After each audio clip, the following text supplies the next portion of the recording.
Oke, siap ya? Satu, dua, tiga, action! Alkisah di sebuah bukit yang jauh dari kota di daerah Kalimantan, hiduplah seorang janda miskin dan seorang anak gadisnya. Anak gadis janda itu bernama Darmi. Rupanya sangat cantik jelita, namun sayang, ia mempunyai perilaku yang amat buruk. Gadis itu amat pemalas, tak pernah membantu ibunya melakukan pekerjaan-pekerjaan rumah. Kerjanya hanya bersuara setiap hari. Segala permintaannya harus dituruti. Setiap kali ia meminta sesuatu kepada ibunya harus dikabulkan. Tanpa mempedulikan keadaan ibunya yang miskin, setiap hari harus membeli tulang mencari suap nasi. Suatu hari, seperti biasa, gadis itu mengurung dirinya di dalam kamarnya. Ia tak mau matahari merusak kulitnya. Ia menggani debu-debu mengotori wajahnya. Ibu, bukankah sudah berulang kali aku bilang bahwa setiap aku bangun tidur, ibu sudah menata kamar ini dengan rapi, menyediakan lulur, air hangat, dan membuatkan minuman sari buah untukku. Kamu itu sudah besar, nak. Kamu bisa mengerjakan semua itu sendiri. Ibu kan tahu, aku lagi sibuk. Sang ibu hanya mengulas dada, hatinya gelisah. Kesibukan bercantik diri hanya itu yang selalu dilakukan putrinya yang pemalas itu. Matahari mulai memancarkan sinarnya. Sang ibu mulai bersiap-siap untuk berangkat ke sawah untuk bekerja. Ia pun tidak lupa mengajak untuk membantunya di sawah. Darmi, ayo bantu ibu bekerja di sawah. Tidak, Bu. Nanti kalau kuku dan kulitku kotor gimana? Apa kamu tidak kasihan, nak, sama ibu? Ih, saya lagi dandan, Bu. Akhirnya sang ibu pergi ke sawah sendirian. Setelah ibu pulang merawat, Darmi langsung menghampirinya. Ibu pulang. Upahnya mana? Nah, ini dia. Jangan, nak. Uangnya untuk membeli beras. Bedakku habis, Bu. Masih beli yang baru. Itu jadi anak bisanya cuma minta aja, tapi tidak pernah mau bekerja. Meskipun marah, sang ibu tetap memberikan uang itu kepada Darmi. Keesokan harinya, ketika ibunya pulang dari bekerja, si Darmi minta lagi uang upah yang diperoleh ibunya untuk membeli alat kecantikannya yang lain. Keadaan itu terjadi setiap hari. Suatu hari, sang ibu mencoba untuk membujuk anaknya agar mulai mengubah tabiat buruknya. Bu, mana uangnya? Nah, coba kamu bantu ibu kerja di sawah. Apa sih, Bu? Ibu kan sudah tua. Jika ibu dipanggil oleh Tuhan, maka ibu tak khawatir lagi. Kau bisa mengurus dirimu sendiri. Kita ini orang miskin. Kita harus bekerja untuk bisa makan. Siapa suruh sih jadi orang miskin? Lagi pula, aku tidak pernah mau kamu jadi ibuku. Ibu pun sedih mendengar ucapan yang lontar dari mulut anaknya sendiri. Baiklah, anakku. Ibu hanya memohon agar kamu tidak mengurung diri di rumah. Kenalah lingkunganmu agar ibu tenang jika suatu saat ibu dipanggil Tuhan.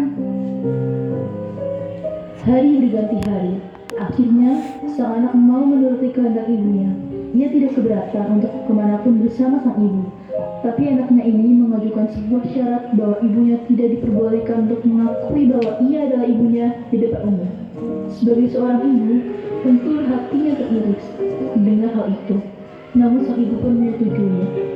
Hingga pada suatu hari, anak gadis itu diajak ibunya untuk turun ke desa untuk berbelanja di pasar yang letaknya jauh dari tempat tinggal mereka.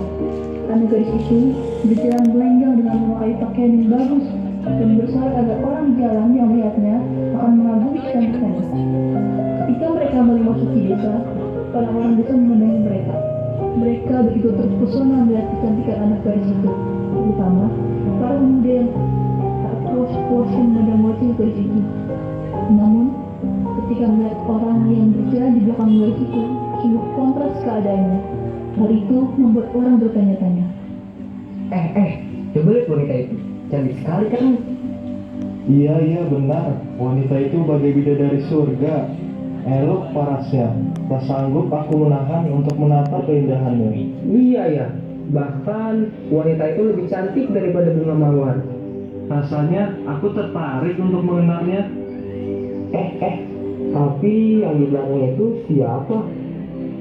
Entahlah, siapa ya dia itu? Kamu mau kemana? Mau kenalan lah.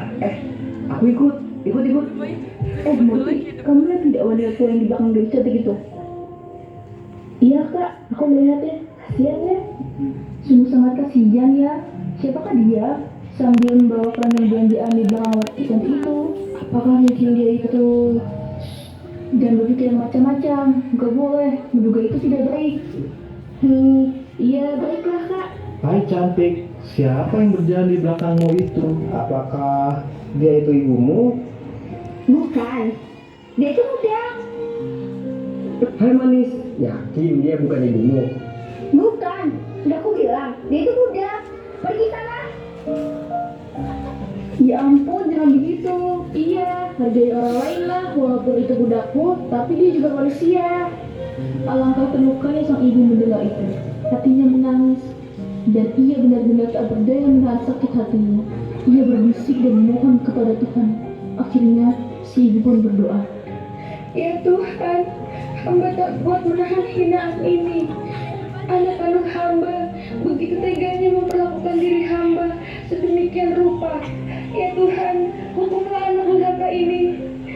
Hukumlah dia. Atas kekuasaan Tuhan yang Maha Esa, perlahan-lahan tubuh gadis durhaka itu berubah menjadi batu. Perubahan itu dimulai dari kaki. Ketika perubahan itu telah mencapai setengah badan, anak gadis itu menangis memohon ampun kepada ibunya.